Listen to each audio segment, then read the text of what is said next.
জয় গৌর, জয় নিতাই। আজ 14ই কার্তিক 1432 ও 1 নভেম্বর 2025 শনিবার উত্থান একাদশী। এই উত্থান একাদশীর দিনে আমি চৈতন্য চরিতামৃত পাঠ করছি। আজ আমি পাঠ করছি চৈতন্য চরিতামৃতের মধ্যলীলা প্রথম খণ্ড, একাদশ পরিচ্ছেদ, শ্রী চৈতন্য মহাপ্রভুর বেড়া কীর্তন লীলার শ্লোক 50 থেকে 57। নারায়ণ হে নারায়ণ, ভবভয় হরে নাম নারায়ণ। শ্লোক 50।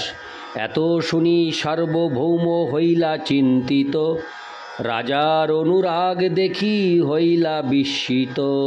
শ্লোকার্থ। মহারাজ প্রতাপরুদ্রের এই সংকল্পের কথা শুনে সার্বভৌম ভট্টাচার্য অত্যন্ত চিন্তিত হলেন। শ্রী চৈতন্য মহাপ্রভুর প্রতি রাজার এই অনুরাগ দর্শন করে তিনি বিস্মিত হলেন। তাৎপর্য: সার্বভৌম ভট্টাচার্য বিস্মিত হয়েছিলেন, কেননা জড় বিষয় সুখ ভোগের প্রতি আসক্ত মানুষের পক্ষে এই রকম দৃঢ় প্রতিজ্ঞ হওয়া সম্ভব নয়। রাজার অবশ্যই জড় সুখ ভোগ করার বহু সুযোগ ছিল, কিন্তু তিনি মনে করেছিলেন যে শ্রী চৈতন্য মহাপ্রভুর দর্শন না পেলে তার রাজ্য ও জীবন সবই অর্থহীন। এটি অবশ্যই অত্যন্ত আশ্চর্যের বিষয়। শ্রীমদ্ ভাগবতে বর্ণনা করা হয়েছে, ভগবদ্ ভক্তি সর্বতোভাবে অহৈতুকী হওয়া উচিত। কোনো জড় প্রতিবন্ধক ভগবদ্ ভক্তিকে প্রতিহত করতে পারে না। তা সেই ভক্তির অনুশীলনকারী ভক্ত একজন সাধারণ মানুষই হন অথবা একজন রাজাই হন। ভগবদ্ ভক্তি ভক্তের জাগতিক অবস্থা নির্বিশেষে সর্বতোভাবে পূর্ণ। ভগবদ্ ভক্তির এমনই মহিমা যে কেউ যে কোনো অবস্থায় এই ভক্তির অনুশীলন করতে পারবেন, তবে তাকে কেবল দৃঢ়ব্রত হতে হবে। ইতি শ্লোক 50। শ্লোক 51। ভট্টাচার্য কহে, দেব না করো বিষাদ, তোমারে প্রভুর অবশ্য হইবে প্রসাদ। শ্লোকার্থ। সার্বভৌম ভট্টাচার্য তখন বললেন, মহারাজ, আপনি বিষণ্ণ হবেন না।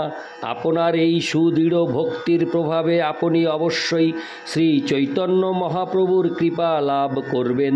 তাৎপর্য: মহারাজ প্রতাপরুদ্রের দৃঢ় প্রতিজ্ঞা দর্শন করে সার্বভৌম ভট্টাচার্য ভবিষ্যদ্বাণী করেছিলেন যে শ্রী চৈতন্য মহাপ্রভু অবশ্যই তাকে কৃপা করবেন। এই গ্রন্থে মধ্যলীলা 19:151 বর্ণিত হয়েছে। গুরু কৃষ্ণ প্রসাদে পাই ভক্তিলতা বীজ। শ্রী গুরুদেব এবং শ্রীকৃষ্ণের কৃপার প্রভাবে ভক্তিলতার বীজ লাভ হয়। সার্বভৌম ভট্টাচার্য ছিলেন মহারাজ প্রতাপরুদ্রের গুরুর মতো এবং তিনি তাকে আশীর্বাদ করেছিলেন যে মহাপ্রভু তাকে অবশ্যই কৃপা করবেন। গুরুদেবের কৃপা এবং কৃষ্ণের কৃপা মিলিত হয়ে কৃষ্ণ ভক্তকে ভক্তি মার্গে সাফল্য দান করে। সেই সম্বন্ধে বেদে বলা হয়েছে, যস্য দেবে পরা ভক্তি যথা দেবে তথা গুরৌ তস্যৈতে কথিতা হর্থা প্রকাশন্তে মহাত্মন। যে সমস্ত মহাত্মা ভগবান এবং গুরুদেবের প্রতি অনন্য ভক্তি পরায়ণ, তার হৃদয়ে সমস্ত বৈদিক জ্ঞান আপনা থেকেই প্রকাশিত হয়। শ্বেতা সত্তর উপনিষদ 6:23। সার্বভৌম ভট্টাচার্যের উপর মহারাজ প্রতাপরুদ্রের দৃঢ় শ্রদ্ধা ছিল ও সার্বভৌম ভট্টাচার্য ঘোষণা করেছিলেন যে শ্রী চৈতন্য মহাপ্রভু হচ্ছেন স্বয়ং ভগবান। তার গুরুদেব সার্বভৌম ভট্টাচার্যের কথায় সম্পূর্ণ বিশ্বাস করে মহারাজ প্রতাপরুদ্র তৎক্ষণাৎ তৎক্ষণাৎ শ্রী চৈতন্য মহাপ্রভুকে স্বয়ং ভগবান বলে স্বীকার করে নিয়েছিলেন। এইভাবে তিনি মানসে শ্রী চৈতন্য মহাপ্রভুর আরাধনা করতে শুরু করেছিলেন। এটিই হচ্ছে ভগবদ ভক্তির পন্থা। ভগবদ গীতায় 9:34 বলা হয়েছে, মন্মনা ভব মদ ভক্ত মদ যাজিমাং নমস্কুরু মা মে বৈশ্যসী যুক্তৈব মত্তানং মৎপরায়ণ। তোমার মনে সর্বক্ষণ তুমি আমার চিন্তা করো, আমার ভক্ত হও, আমাকে প্রণতি নিবেদন করো এবং আমার আরাধনা করো। সর্বতোভাবে আমাতে মগ্ন হয়ে তুমি অবশ্যই আমার কাছে ফিরে আসবে। এই পন্থাটি অত্যন্ত সরল। কেবল গুরুদেবের কাছ থেকে জানতে হবে যে শ্রীকৃষ্ণই হচ্ছেন পরমেশ্বর ভগবান এবং সম্পূর্ণভাবে তাতে বিশ্বাস করতে হবে। কেউ যদি তা করেন তাহলে শ্রীকৃষ্ণের কথা চিন্তা করে, শ্রীকৃষ্ণের নাম কীর্তন করে এবং শ্রীকৃষ্ণের মহিমা প্রচার করে এই ভক্তিমার্গে আরও উন্নতি লাভ করা যায়। এইভাবে সম্পূর্ণরূপে ভগবানের শরণাগত ভক্ত ভগবানের কৃপা আশীর্বাদ লাভ করবেন, তাতে কোনো সন্দেহ নেই। শ্রীল সার্বভৌম ভট্টাচার্য সেই কথা বিশ্লেষণ করেছেন। ইতি শ্লোক 51। শ্লোক 52। তেহ প্রেমাধীন তোমার প্রেম গাঢ়তর, অবশ্য করিবেন কৃপা তোমার উপর। শ্লোকার্থ: শুদ্ধ প্রেমের দ্বারাই কেবল তার অনুবর্তী হওয়া যায়, আর তার প্রতি তোমার প্রেম অত্যন্ত গভীর, তাই নিঃসন্দেহে তিনি তোমাকে কৃপা করবেন। তাৎপর্য: এই ধরনের দৃঢ় সংকল্পই ভগবদ ভক্তির প্রথম যোগ্যতা, যে কথা শ্রীল রূপ গোস্বামী উপদেশামৃত 3 বলেছেন। উৎসাহান নিশ্চয়াদ ধৈর্যাৎ। প্রথমে দৃঢ় সংকল্প নিয়ে দৃঢ় বিশ্বাসপরায়ণ হতে হবে। ভগবদ ভক্তিতে যুক্ত হলে এই বিশ্বাস বজায় রাখতে হবে, তাহলেই শ্রীকৃষ্ণ তার সেবায় তুষ্ট হবেন। গুরুদেব কৃষ্ণ ভক্তির পন্থা প্রদর্শন করতে পারেন। শিষ্য যদি দৃঢ় প্রতিজ্ঞ হয়ে অবিচলিতভাবে সেই পন্থা অনুসরণ করে, তাহলে সে অবশ্যই শ্রীকৃষ্ণের কৃপা লাভ করবে। শাস্ত্রে তা প্রতিপন্ন হয়েছে। ইতি শ্লোক 52। শ্লোক 53।